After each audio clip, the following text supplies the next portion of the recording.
untuk tengok Abang Wan sekejap buat live.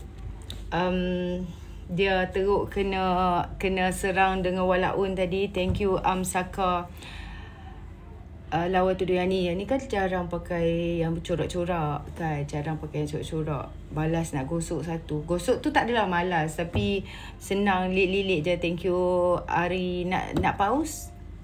Ari nak pause? Thank you Marduwati Rashid. Saya suka usik dia.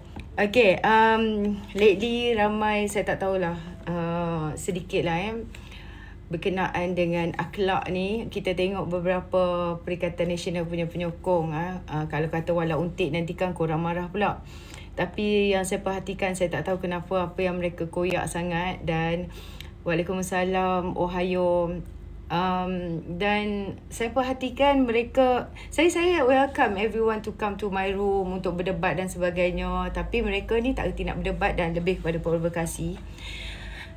Petang kemarin yang ketua wanita Wala Untit, dan malam pula dia hantar, mungkinlah, saya tak tahulah, thank you the judgement.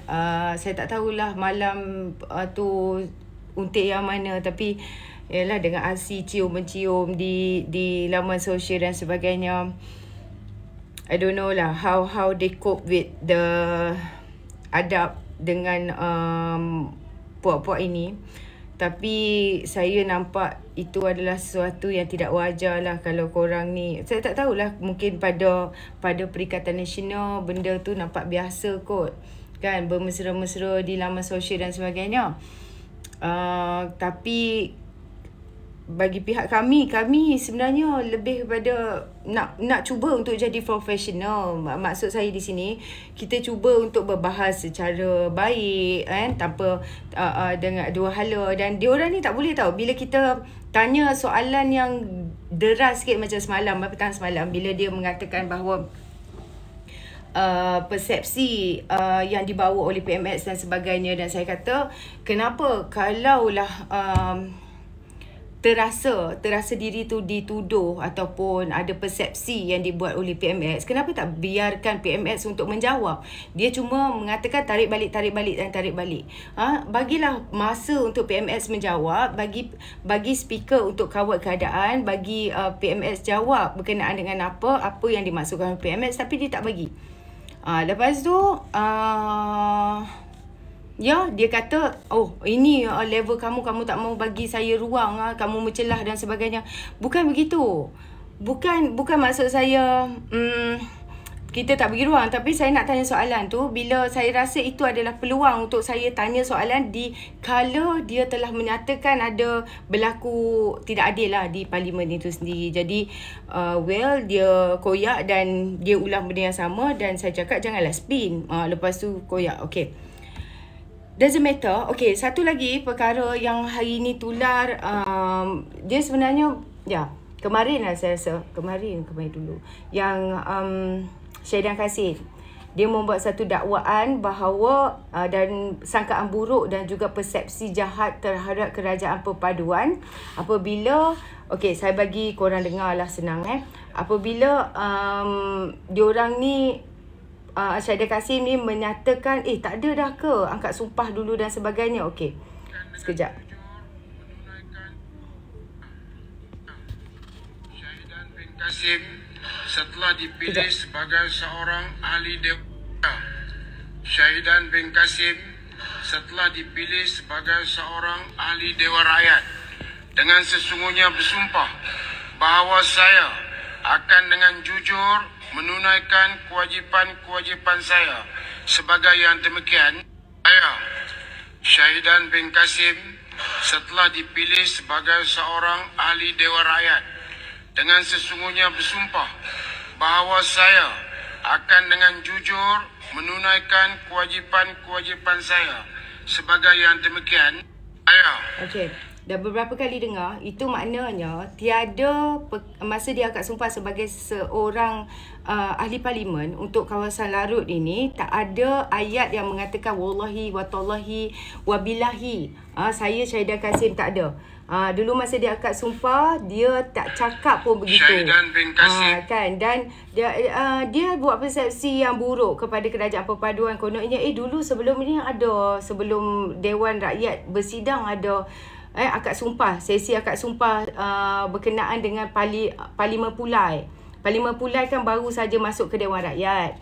Jadi dia sebagai MP angkat sumpah di Dewan Rakyat hari tu. Lepas tu dia tanya, dah tak ada dah, dia kata. Wallahi wa billahi wa tallahi. Jadi ini adalah persepsi jahat terhadap kerajaan perpaduan. Kononnya bila angkat sumpah semasa sesi akad sumpah sebagai MP, ada perkataan wa tallahi wa billahi, wallahi wa billahi wa tallahi. Jadi inilah pemimpin pembangkang yang kita lihat mewujudkan satu sangkaan buruk terhadap kerajaan perpaduan terkait isu MP baru angkat sumpah, Suhaizan Kayat, yang kononnya sudah tidak lagi ada ungkapan wallahi wa billahi wa tallahi. Jika mereka ni menjadi kerajaan, mereka nak bawa balik kononnya ungkapan tersebut pada majlis angkat sumpah. Nak pitam semua katanya. Jahat betul sangkaan Syahidan Kasim apa yang dibuat ini. Jadi saya bagi dengar angkat sumpah daripada 2013. Sekejap. Setelah dipilih sebagai seorang ahli Dewan Rakyat, saya ambil kesempatan untuk teliti semua. Saya Ahmad Zahid bin Hamidi, setelah dipilih sebagai seorang ahli Dewan Rakyat, ini 2022, sesungguhnya bersumpah. Bismillahirrahmanirrahim.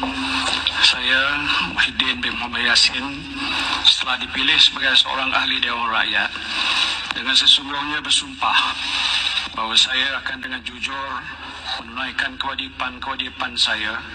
Bismillahirrahmanirrahim. Ini adalah saya Abdul Hadi bin Hadi Awang, setelah dipilih sebagai seorang ahli Dewan Rakyat, dengan sesungguhnya bersumpah bahawa saya akan dengan jujur menunaikan kewajipan saya. Tapi tak sah kalau kita tak lihat sendiri. Okey, dan kita lihat apa yang dikatakan Syahidan Kasim sewaktu beliau angkat sumpah sebagai ahli parlimen. Saya Syahidan bin Kasim setelah dipilih sebagai seorang ahli Dewan Rakyat, dengan sesungguhnya bersumpah bahawa saya akan dengan jujur menunaikan kewajipan saya. Sebagai yang demikian, maka jelas tidak ada bacaan ungkapan wallahi wa billahi wa tallahi. Ya. Tak ada ungkapan wabillahi wa tallahi wallahi wabillahi wa tallahi dalam acara akad sumpah sebagai MP ataupun ahli parlimen. Jelas di situ korang boleh dengar sendiri. Hadi Awang masa 2013 sendiri pun Hadi Awang angkat sumpah semasa 2018. Tak ada. Sebelum ni tak ada. Jahat betul. Diorang ni nak mainkan isu. Lepas tu walau ni percaya, sebar. Dia kata kerajaan ni mengamalkan sekular. Tak nak akad sumpah dengan nama Allah dan sebagainya. Inilah persepsi jahat kita panggil. Dan mereka ni terus menerus membawa persepsi jahat seperti itu untuk dimainkan. Lepas tu wala untik ni akan hebahkan dan sebagainya. Saya sedih betul lah. Dan bayangkan kerengga-kerengga ni mereka bercakap soal maruah, tapi bila kamu jatuhkan maruah orang, ada kamu fikir pasal maruah. Sepanjang kita lihat sesi parlimen berlangsung, kamu menuduh PMS dengan tuduhan bersifat persepsi jahat. Kamu tidak ingat bahawa itu juga fitnah bila kamu yang disinggung, kamu melenting. Malah kamu mengatakan itu persepsi jahat. Malah Datuk Seri Anwar Ibrahim tidak mengatakan berkenaan apa, soal apa. Kamu pun sama. Kamu pun sama tu maksudnya apa? Jadi balasan itu adalah benar. Kalau satu hari kamu buat kat orang, satu masa orang akan buat pada kamu juga. Jadi mereka ini bercakap soal diri mereka menafikan bagi hak orang yang lain. Maknanya dia saja orang tak boleh buat kat dia, tapi dia buat kat orang lain tak apa. Dan kalau kita lihatlah penjelasan Datuk Seri Anwar Ibrahim berkenaan dengan DNA Zahid ini, secara jujurnya kita tengok keterbukaan Datuk Seri Anwar Ibrahim untuk menjelaskan kes DNA Zahid di Parlimen adalah satu langkah yang saya nampak yang berani, yang perlu diraikan. Buat pertama kalinya kita nampak seorang Perdana Menteri bukan sahaja beri penjelasan berkenaan dengan apa yang berlaku di mahkamah, dan dia beri ruang untuk didebat di August House. Suka atau tidak, PMX telah menetapkan satu presiden yang tinggi bagi Perdana Menteri berbanding Perdana Menteri yang sebelum ini. Ini menunjukkan PMX dan kerajaan mempunyai sifat terbuka. Dia telus, dia secara open bercakap mengenai tersebut. Mengenai kes yang TPM dia sendiri. Tak ada satu government pun setakat ini yang saya nampak bawa masuk berkenaan dengan isu orang yang di dalam kerajaan tu sendiri untuk dibincangkan secara meluas di dalam parlimen. So, penjelasan PMX hari itu bukan sahaja ditunggu-tunggu oleh pembangkang, tetapi rakyat juga tunggu apa yang PMX nak katakan, dan kerana ada mainan persepsi yang ditabur oleh pembangkang ini, yang kononnya bahawa PMX telah melakukan intervensi atau memberi arahan kepada Peguam Negara untuk kes Zahid ni diberi DNA. Tapi sebab penjelasan PMX tu, dia tak ada sebarang campur tangan. Dan keputusan Menteri DNA adalah sole discretion dan budi bicara mutlak Peguam Negara, dan masih kedengaran laung bising kleptokrat campur tangan dan kluster mahkamah oleh pembangkang. Jadi komunikasi dan penerangan kerajaan parti ada buat penerangan sebenarnya, tapi mereka ni kita terang macam mana pun dia orang tak boleh nak terima di akal dia. Mungkin saya sendiri mungkin kena ubahlah cara saya menerangkan. Mungkin saya kena terjerit-jerit, mengilai-ngilai, terjelir-jelir baru diorang ni boleh terima kot. Kan? Kalau secara ilmiah seperti ini, saya rasa mereka tak mungkin boleh terima kot. Mungkin saya rasa kalau saya duduk bercakap berkenaan dengan tata kelola, berkenaan dengan itu ini dan kerajaan dan parti perlu lebih keras, saya tahu. Dengan perlu lebih kreatif dalam menyebarkan fakta-fakta agar ia mudah faham dan berkesan, yes. Tetapi saya nak beritahu satu perkara lah saudara dan saudari cewa, saudara-saudari, kawan-kawan sekalian. Benda yang jahat, benda yang fitnah, benda yang buruk akan mudah lagi diterima oleh orang berbanding dengan benda yang baik. Itu adalah norma kehidupan. Orang lebih mudah. Sekejap asar.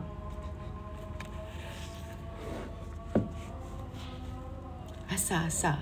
Azan.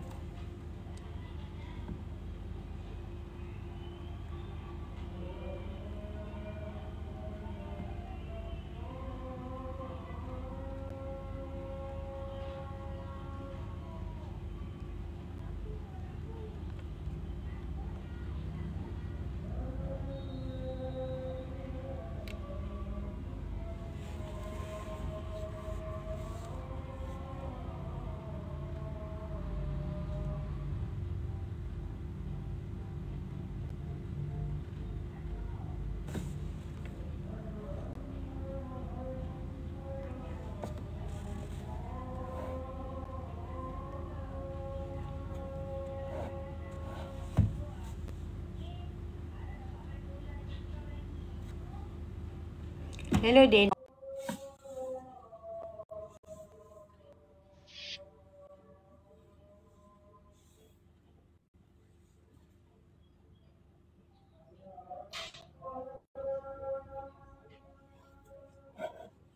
La haula wala quwwata